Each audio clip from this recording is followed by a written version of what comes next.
আসসালামু আলাইকুম।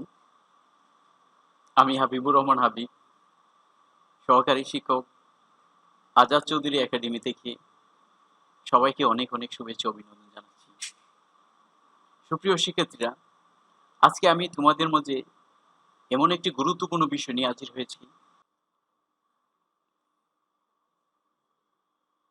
Again welcome everybody. আমি আমার মূল ক্লাসে ফিরে এসেছি। আমি আশা করছি তোমরা আমার ক্লাসটি খুব ভালোভাবে বুঝবে এবং যাতে তোমরা বুঝো সেই জন্যই আমি খুব সুন্দরভাবে ক্লাসটিকে সাজিয়ে রেখেছি। সুপ্রিয় শিক্ষার্থী বন্ধুরা, আর দেরি না করে মূল ক্লাসে ফিরে যাচ্ছি।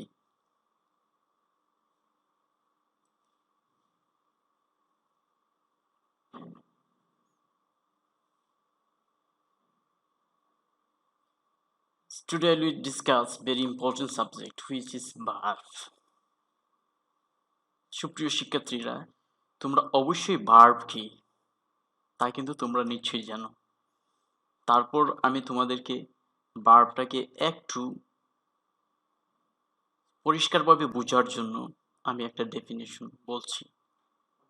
যে ওয়ার্ড অর্থাৎ যে ওয়ার্ড দ্বারা কোনো কাজ করা বোঝায় তাকেই ভার্ব বলে। যে ওয়ার্ড দ্বারা কোনো কাজ করা বোঝায় তাকেই ভার্ব বলে। তোমরা অবশ্যই সেটা নোট খাতায় লিখে রাখবে। আর ভার্বকে প্রধানত দুটি ভাগে ভাগ করা হয়েছে। একটি হচ্ছে finite verb or finite verb, others অন্য নেমটি হচ্ছে নন ফাইনিট ভার্ব। তোমরা ফাইনিট ভার্ব বলতে আমি বোঝাচ্ছি যে ভার্বটা দ্বারা কোনো কাজ করা বোঝায়, যে ভার্বটা কোনো কাজকে সম্পূর্ণ করে তাকে ফাইনিট ভার্ব বলে। আর নন ফাইনিট ভার্বটা হচ্ছে যে ভার্বটা দ্বারা কোনো কাজ সম্পূর্ণ করা হয় না তাকে নন ফাইনিট ভার্ব বলে। যদি আমরা বাংলা তাকে ডেফিনেশন করতে পারি, ফাইনিট ভার্ব হচ্ছে সমাপিকা ক্রিয়া এন্ড নন ফাইনিট ভার্ব হচ্ছে অসমাপিকা ক্রিয়া। আমি তোমাদেরকে আরো সুন্দরভাবে বোঝার জন্য আমি ফাইনিট ভার্বের একটি ক্লু দিয়ে রেখেছি। আশা করি তোমরা বিষয়টি বুঝতে পারবে। ফাইনিট ভার্ব আমি আগেই বলেছি সেটা হচ্ছে সমাপিকা ক্রিয়া। তার অবশ্যই কিন্তু দুইটি বৈশিষ্ট্য থাকবে। একটি হচ্ছে have to change according to tense and subject, অর্থাৎ ফাইনিট ভার্বটি টেন্স এবং সাবজেক্ট অনুযায়ী পরিবর্তন করতে হবে। অ্যান্ড সেকেন্ড, এই জন্য আমি আরেকটু স্পষ্টভাবে বোঝার জন্য একটি এক্সাম্পল দিয়ে রেখেছি তোমাদের জন্য। যেমন he reads attentively to pass in the exam। এখানে রিডস ভার্বটা হচ্ছে ফাইনিট ভার্ব। আমি একটু বলে রাখি, ফাইনিট ভার্বটা সাবজেক্টের পরেই বসে। সাবজেক্টের পরে যে ভার্বটি থাকে সেটিকে ফাইনিট ভার্ব বলে। উদাহরণে আমরা স্পষ্টভাবে বুঝতে পারছি he reads attentively to pass in the exam. এখানে রিডস হচ্ছে ফাইনিট ভার্ব এবং সেটা সাবজেক্ট অনুযায়ী পরিবর্তন হচ্ছে, অর্থাৎ ফর্মের পরিবর্তন হয়েছে। টেন্স এবং সাবজেক্ট অনুযায়ী যেটার ফর্মের পরিবর্তন হয় অর্থাৎ রূপের পরিবর্তন হয় তাকেই ফাইনিট ভার্ব বলে। আশা করছি তোমরা ফাইনিট ভার্ব সম্পর্কে অনেকটা ক্লিয়ার হয়ে গেছে। এবার আমি তোমাদেরকে নন ফাইনিট ভার্ব সম্পর্কে আলোচনা করব। নন ফাইনিট ভার্ব এটা বুঝতে গেলে আমি এখানে তোমাদেরকে হাইলাইটস করে রেখেছি। আগে ফাইনিট ভার্ব হচ্ছে সাবজেক্ট ও টেন্স অনুযায়ী পরিবর্তন হয়, কিন্তু নন ফাইনিট ভার্বটা সাবজেক্ট ও টেন্স অনুযায়ী কোনো পরিবর্তন হবে না। অর্থাৎ নন ফাইনিট ভার্বের উপর টেন্স এবং সাবজেক্টের কোনো কর্তৃত্ব থাকবে না। এবং আরেকটু সুন্দরভাবে বোঝার জন্য অবশ্যই তোমরা নিচের এক্সাম্পলটা লক্ষ্য করো। যেমন he reads attentively to pass in the exam. আমি তোমাদেরকে সুন্দরভাবে বোঝার জন্য একই এক্সাম্পল আমি ফাইনিট অ্যান্ড নন ফাইনিটে ইউজ করেছি, যাতে তোমরা বুঝতে পারো।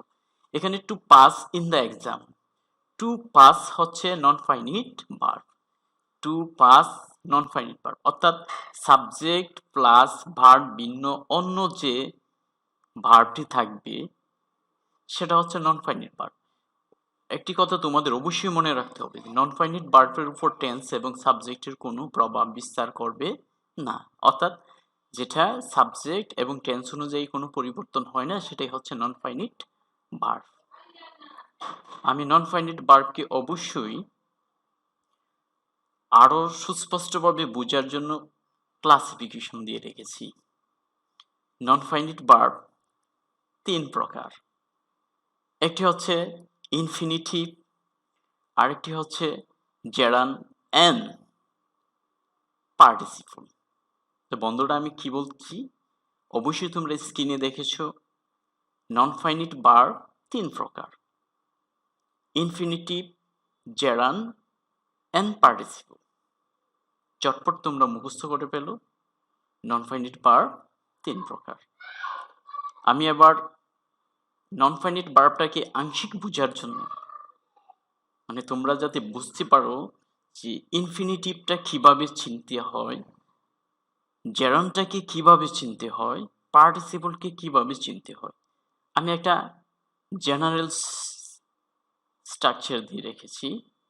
অবশ্যই দেখো, ইনফিনিটিভ, ইনফিনিটিভ চিনতে গেলে আমাদের অবশ্যই টু প্লাস ভার্ব ওয়ান, অর্থাৎ ভার্বের প্রেজেন্ট ফর্মের পূর্বে টু থাকলে সেটা নাম হবে ইনফিনিটিভ। যেমন such as to go, to read। আবার অনেক সময় টু ছাড়াও নন ফাইনিট ইনফিনিটিভ ভার্ব হয় উইদাউট টু, সেটা লেট এবং মেকের পর বা কিছু কিছু ভার্ব আছে উক্ত ভার্বের উপর টু সাইলেন্ট থাকে, সেটা তোমরা বই খুললে ভালোভাবে বুঝতে পারবে। আমি সময়ের স্বল্পতার কারণেই খুব বেশিভাবে ডিসকাস করতে যাচ্ছি না, জাস্ট জেনারেল একটা রুলস তোমাদের সামনে তুলে ধরেছি। তোমরা অবশ্যই ইনফিনিটিভ টু প্লাস ভার্বের প্রেজেন্ট ফর্ম, সেটাই হচ্ছে নাম হচ্ছে ইনফিনিটিভ। এন্ড দেন আমরা চলে যাচ্ছি জেরান্ট। জেরান্টকে আবার ভার্বাল নাউন বলে। জেরান্টকে চিনতে গেলে ভার্বের প্রেজেন্ট ফর্মের সাথে আইএনজি যুক্ত থাকে, যেমন গোয়িং, রিডিং। আর আমি যেহেতুই বলছি জেরান্ট একটা ভার্বাল নাউন, অর্থাৎ জেরান্ট নাউন হিসেবে কাজ করে, আর নাউন অবশ্যই সাবজেক্ট এবং অবজেক্ট হিসেবে বসে। তাহলে তোমরা অবশ্যই, কারণ এখানে জেরান্ট এবং পার্টিসিপলের মধ্যে অনেকটা মিল রয়েছে, আমি পরবর্তী যদি কোনো ক্লাস থাকে তাহলে অবশ্যই জেরান এবং পার্টিসিপলের পার্থক্যটা তুলে ধরব। আমি জাস্ট একটু বোঝার জন্য তোমাদেরকে বলে রাখছি, জেরান্ট হচ্ছে আরেক নাম, another name is verbal noun, অর্থাৎ ভার্বের প্রেজেন্ট ফর্মের সাথে আইএনজি যুক্ত হলে সেটা বেশিরভাগ ক্ষেত্রে জেরান্ট হয়। সুপ্রিয় শিক্ষার্থী বন্ধুরা, যদি তোমাদের কোথাও কনফিউশন থাকে, যদি কোনো প্রশ্ন থাকে, কমেন্টস বক্সে অবশ্যই কমেন্টস করতে পারো। আর যদি আরও এই ব্যাপারে আরও একটু স্পষ্ট হওয়ার জন্য জানতে চাও, আমি আরেকটা ভিডিও টিউটোরিয়াল নিয়ে আসবো। যেহেতু আমি ভার্বটাকে দুইটি পর্বে বিভক্ত করেছি, আজকে প্রথমে একটি পর্ব এবং দেন ক্লাসে আমি আরেকটি পর্ব নিয়ে উপস্থিত হব।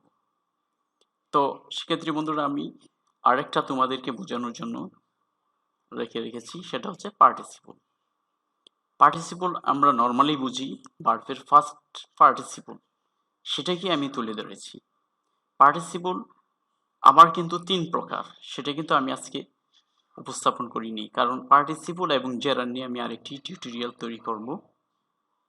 শুধু পার্টিসিপলকে আংশিক বোঝার জন্যই দিয়ে রেখেছি, ভার্বের ফার্স্ট পার্টিসিপল হলেই, যে ভার্বের ফার্স্ট পার্টিসিপল হলেই সেটা পার্টিসিপল হয়।